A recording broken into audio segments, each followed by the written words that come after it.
English and GK ज्ञान की एक नई वीडियो में आपका स्वागत है। आज का हमारा टॉपिक जो शुरू होने वाला है वो इम्पॉर्टेंट जीके के क्वेश्चन का है। तो अगर वीडियो पसंद आती है तो इसको लाइक कीजिएगा और चैनल को सब्सक्राइब कर लीजिए ताकि आने वाली नई वीडियो की नोटिफिकेशन आप तक पहुंचती रहे। चलिए क्वेश्चन की शुरुआत करते हैं। आज का पहला क्वेश्चन देखते हैं। भारत में मताधिकार की आयु कितनी है? 18 वर्ष, 19 वर्ष, 20 वर्ष या 21 वर्ष? तो भारत में मतदान की आयु जो निर्धारित की गई है, वोट देने की जो उम्र निर्धारित की गई है वो 18 वर्ष निर्धारित की गई है। तो यही इसका सही आंसर हो जाएगा। नेक्स्ट क्वेश्चन देखते हैं। चुनाव में इलेक्ट्रॉनिक वोटिंग मशीन का पहली बार प्रयोग किया गया था? नवंबर 1950 में, नवंबर 1998 में, जून 1999 में या जून 2004 में? तो इलेक्ट्रॉनिक वोटिंग मशीन, जिसको हम लोग शॉर्टकट में ईवीएम के नाम से जानते हैं, जिसको वोट देने के लिए उपयोग किया जाता है, वोट देने में इसका उपयोग किया जाता है। तो इसका उपयोग जब पहली बार किया गया था नवंबर 1998 में किया गया था। तो यही इसका सही आंसर हो जाएगा। नेक्स्ट क्वेश्चन जो तीसरा दिया गया है उसको देखते हैं। जीडीपी का फुल फॉर्म क्या है? Gross domestic product, gross direct product, general domestic product या ग्लोबल डोमेस्टिक प्रोडक्ट? तो जीडीपी का फुल फॉर्म जो है वो ग्रॉस डोमेस्टिक प्रोडक्ट है, जिसको हम लोग हिंदी में सकल घरेलू उत्पाद के नाम से जानते हैं। नेक्स्ट क्वेश्चन देखते हैं। मनरेगा योजना में कितने दिन रोजगार की गारंटी दी गई है?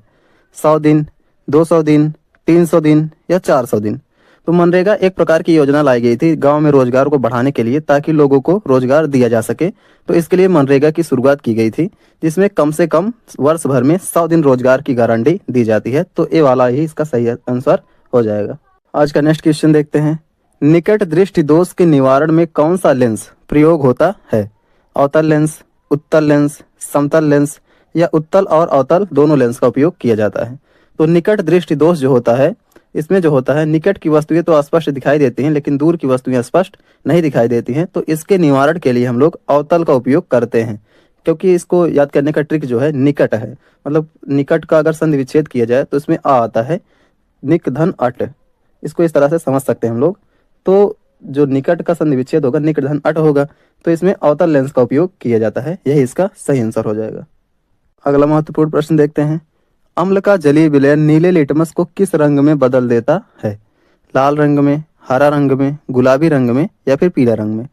तो लिटमस जो होता है एक प्रकार का कागज का पेपर होता है, जिसका उपयोग अम्ल या क्षार की उपस्थिति को जांचने के लिए किया जाता है। तो किसी भी विलयन में जो पानी की तरह होता है, अगर उसमें अम्ल है तो अगर उसमें हम लोग लिटमस पेपर पर डालें तो उसका रंग बदल जाता है। तो अम्ल के जलीय विलयन को अगर हम लोग नीले लिटमस पेपर पर डालते हैं तो उसका रंग जो हो जाता है लाल हो जाता है। इसको हम लोग अनिल नाम से याद कर सकते हैं। अम्ल मतलब अ से अम्ल हो जाएगा, नी से नीला, ला से लाल। मतलब अम्ल को नीले लिटमस पेपर पर डालने पर वह लाल रंग में बदल जाता है। सातवां क्वेश्चन देखते हैं। हमारे शरीर में सबसे छोटी इकाई क्या होती है? कोशिका, अंग, मांसपेशियां या फिर रक्त? तो हमारे शरीर में सबसे छोटी इकाई पूछा गया है कि मतलब हमारा शरीर को अगर हम लोग तोड़ते जाए, काटते जाए छोटे छोटे हिस्सों में, तो अंत में क्या बचेगा इसमें? तो अंत में जो बचेगा सबसे छोटी इकाई जो होगी वो कोशिका होगी। तो यही इसका सही आंसर हो जाएगा। अगला क्वेश्चन देखते हैं। निम्न में से कौन सा विटामिन जल में घुलनशील होता है? Vitamin A, vitamin E, vitamin C और विटामिन डी? तो जल में घुलनशील विटामिन कौन सा होता है?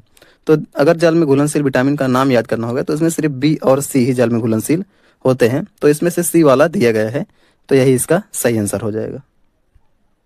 नेक्स्ट क्वेश्चन देखते हैं। 5G में जी का तात्पर्य क्या होता है? जनरेशन, गीगाबाइट, गूगल या फिर जनरल? तो 5G जो मतलब फ़ोन आते हैं, जैसे पहले 3G आता था, फिर 4G हो गया, फिर 5G हो गया, तो इस तरह से ये क्या है, एक पीढ़ी की तरह बढ़ रहा है। तो जनरेशन होगा। अगला महत्वपूर्ण प्रश्न देखते हैं। पेंसिलिन की खोज किसने की थी? डॉक्टर जेनर ने, फ्लेमिंग ने या रॉबर्ट हुक ने या मार्कोनी ने? तो पेंसिलिन जो होती है एक प्रकार की दवा होती है, जिसका उपयोग आंखों में ड्रॉप के रूप में भी किया जाता है। तो इसकी खोज जो की गई थी वो फ्लेमिंग के द्वारा ही की गई थी। तो यही इसका सही आंसर हो जाएगा। नेक्स्ट क्वेश्चन देखते हैं। निम्न में से किसे तरल सोना कहते हैं? जल को, चाय को, पेट्रोलियम को या फिर ग्लूकोज को? तो तरल सोना के नाम से जिसको जाना जाता है वो पेट्रोलियम पदार्थ होते हैं, जिसको निकाल करके हम लोग उससे डीजल, पेट्रोल, मिट्टी का तेल आदि चीजें प्राप्त करते हैं। तो पेट्रोलियम जो होता है इसी को तरल सोना नाम से जाना जाता है। अगला इंपॉर्टेंट क्वेश्चन देखते हैं।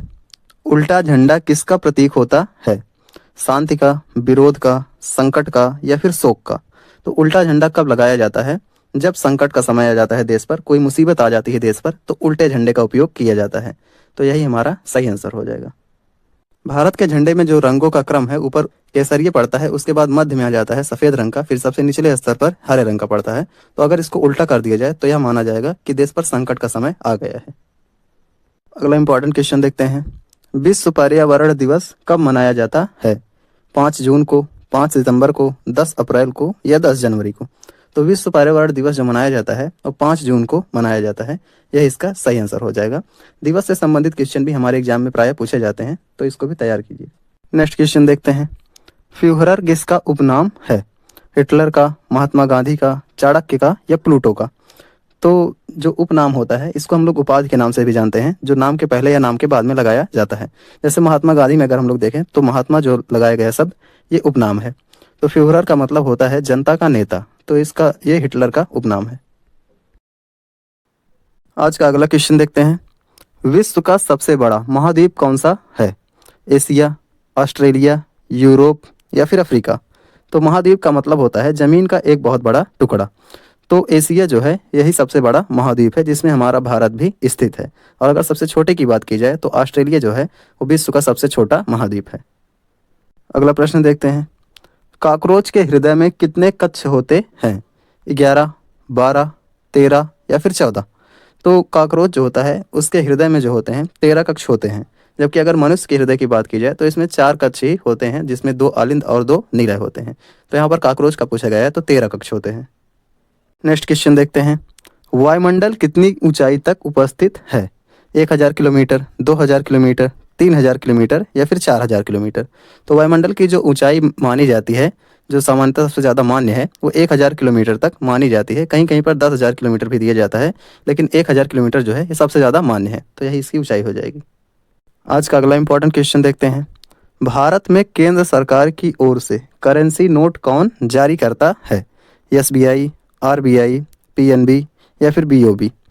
तो ये बैंकों के नाम दिए गए हैं। तो करेंसी नोट जो होते हैं, नोटों को जारी करने की जो शक्ति है वो RBI के पास है, जिसको हम लोग रिजर्व बैंक ऑफ इंडिया के नाम से जानते हैं। आज का अगला प्रश्न देखते हैं। निम्न में से कौन सा भारत रत्न से सम्मानित है? मतलब कौन व्यक्ति हैं जो भारत रत्न से सम्मानित किए गए हैं? भारत रत्न जो है वो भारत का सर्वोच्च पुरस्कार है। ऑप्शन ए दिए गए हैं डॉक्टर अंबेडकर, डॉक्टर राजेंद्र प्रसाद, पंडित जवाहरलाल नेहरू या फिर दादा भाई नौरोजी। तो भारत रत्न से सम्मानित व्यक्ति जो हैं वो डॉक्टर भीमराव अंबेडकर हैं। तो यही इसका सही आंसर हो जाएगा। आज का अगला और आखिरी क्वेश्चन देखते हैं। मेगास्थनीज किसके समय में भारत आया था? मतलब किसके समय में भारत में आया था मेगास्थनीज? कौन शासक था उस समय? कनिष्क, चंद्रगुप्त, स्कंदगुप्त या फिर अशोक के समय में? तो मेगास्थनीज जो था वो एक राजदूत के रूप में भारत में आया था यूनान से, जो चंद्रगुप्त मौर्य के समय में भारत आया था। तो यही इसका सही आंसर हो जाएगा। आशा है कि आप लोगों को समझ में आ गया होगा, और अगर समझ में नहीं आया है तो आप लोग बताने की कोशिश कीजिएगा कि किस तरह से आप लोगों को और इसमें सुधार किया जा सकता है, ताकि आप लोग को समझ में आ सके। तो अगर पसंद आया वीडियो तो लाइक कीजिएगा और सब्सक्राइब कर लीजिएगा, ताकि आने वाले नए वीडियो की नोटिफिकेशन पहुंचती रहे। मिलते हैं और एक नई वीडियो के साथ, तब तक के लिए धन्यवाद।